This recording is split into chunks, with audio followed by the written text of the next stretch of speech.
تازہ ترین ویڈیوز کے لیے چینل کو سبسکرائب کر کے بیل آئیکن اور آل نوٹیفیکیشن پر کلک کریں تاکہ آپ کو ملے ہر اپڈیٹ سب سے پہلے۔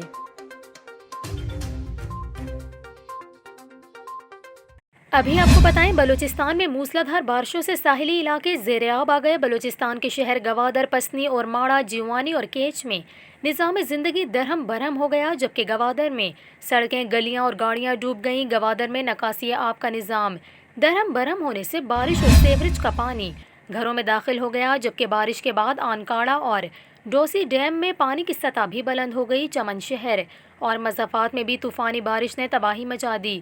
بارش کے باعث رابطہ سڑکیں شدید متاثر ہوئیں۔ محکمہ موسمیات کا یہ کہنا ہے کہ بلوچستان میں آج شام سے مغربی ہواؤں کا دوسرا سلسلہ داخل ہونے کا امکان ہے، جس کے باعث موسلادھار بارش اور پہاڑوں پر برف باری ہوگی۔ محکمہ موسمیات نے ندی نالوں میں طغیانی کے خدشے کی نئی وارننگ جاری کر دی۔